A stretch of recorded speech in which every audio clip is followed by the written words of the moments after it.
fact. If I ever come across you, bum, I'm knocking you dead spark out. I ain't a YouTuber or a man half your size. I am him, the man.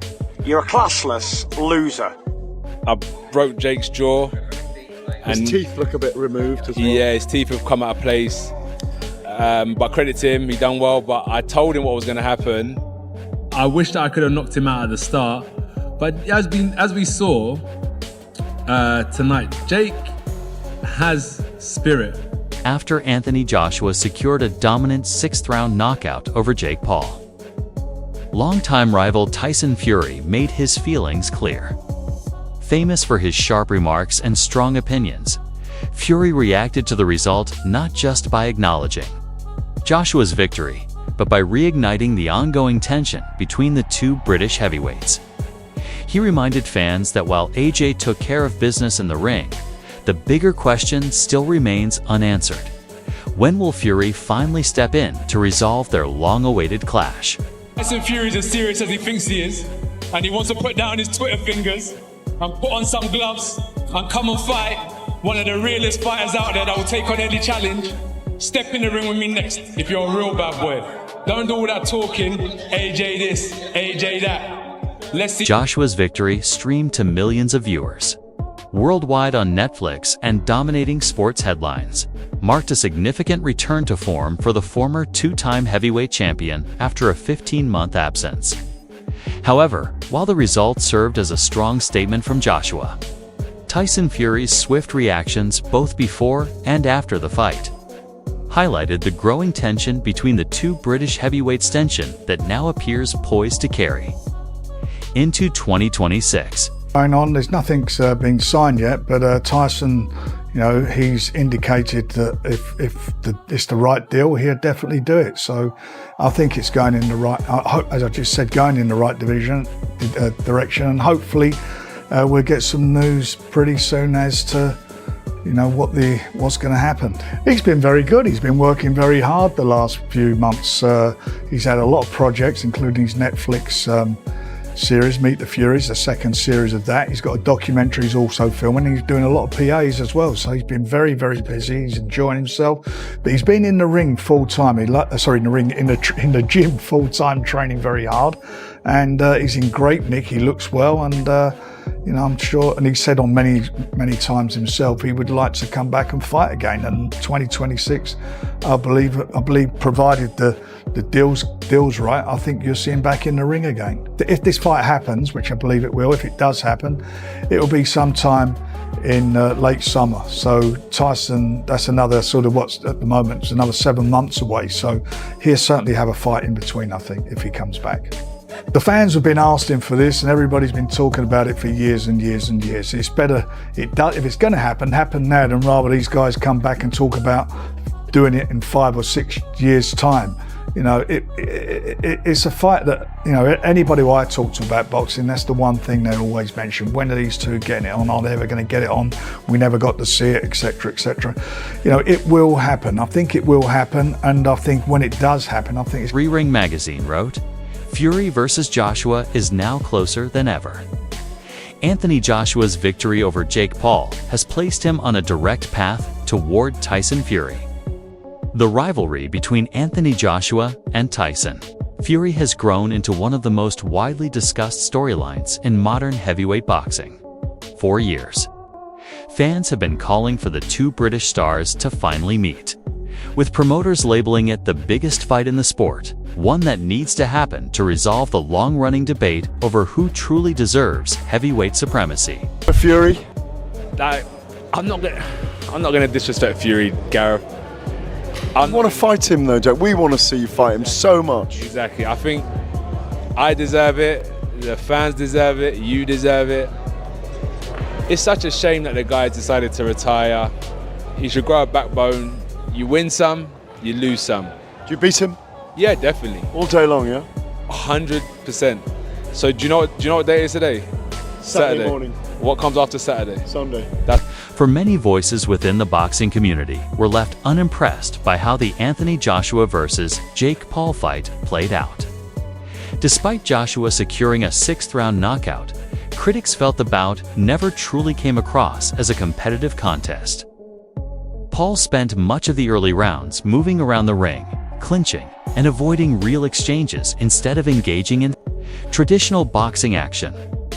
This approach led to boos from sections of the crowd, while fans online dismissed the matchup as a clown show. This is such a bad look overall for the sweet science of the sport of boxing, which, cannot get out of its way anyway on a regular basis. What we saw in there, I don't think anyone ultimately looks good. It was theater. It was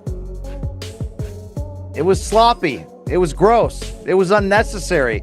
I'd love to say my favorite sport is better than this, but I think we know that already. I think the bigger question is how much more can the rest of us tolerate the Jake Paul circus? What was so deflating about this is even though we, in a sense, got the outcome that most people tuning into this fight were here for, which was to see Jake Paul get knocked out, it was the worst version of a Jake Paul knockout loss that we could have asked for. There isn't some sort of highlight reel moments like the Ngannou knockout where Anthony Joshua openly admitted that his performance was not flawless, saying he needed to improve and acknowledging that both he and his coach expected more from his work in the early rounds. AJ explained that Paul's constant movement and scrappy style made him hard to lock down. However, once he found the right distance, he was able to close the fight decisively. Despite the criticism, Joshua emphasized that his primary objective was always to win and inflict damage when the opening appeared, and that scoring the knockout in the 6th round proved he adjusted as the fight progressed. Broke Jake's jaw. His teeth look a bit removed as well. Yeah, his teeth have come out of place. But credit to him, he done well, but I told him what was going to happen, but it just took 6 rounds to do that. People will criticize you for going 6 rounds with Jake Paul. How do you feel about that? I deserve it. Why? Come on. Because, we're elite fighters. So I put myself in the shoes of a coach. If I was coaching Anthony Joshua and he went 6 rounds with Jake Paul, I would get him back in the gym tomorrow, give him a bit of a beating, and we're getting straight back to work, because I'll be like, how are you letting this kid take you 6 rounds? Are you crazy? In boxing, there's a time when you systematically break someone down and you see their soul leaving their body. And after a period of time, 2 things start to happen to them. Either they give up or they get knocked out. And there was a bit of a mix. I said to myself, I'm not gonna knock you out. I am gonna systematically punish you round after round. And I wanted it to be slow and methodical. I swear, give me a drop down now. And I just kept on hitting him.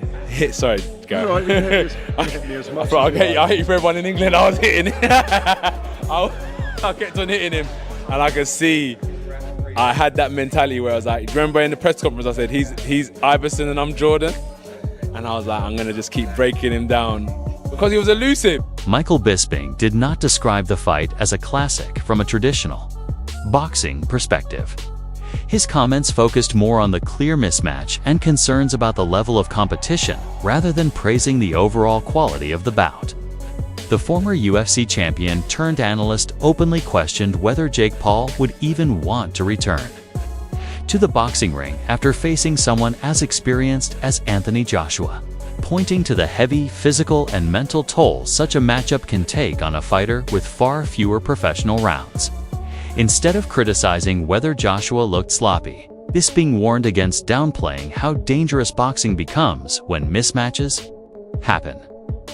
He showed greater concern for the risks Paul was exposed to, while also acknowledging and respecting the courage it took for him to accept the fight. Tyson Fury, I'll be over the moon. Would you? Yeah, of course. You know, would you like to? Yeah, of course. Are you friendly with him? Not really, but I respect what he's done. I think he called you a dosser. Yeah, but that's his standard term of abuse. Yeah. You big dosser. Yeah. He's a bodybuilder. Yeah. He is a businessman. I am a Spartan. Yeah. Have you got one of those fully Tyson Fury dolls? No, I'm joking. You must like him though. What makes you say that? Because you can memorize every quote of his. He's very quotable, isn't he? He is, to be fair. He's got that distinctive... Like he's eating a frog voice. Yeah. Yeah. Do you think you could beat him? Yeah. Wouldn't be easy, though. No. The bookies, I think, would favour him. Yeah.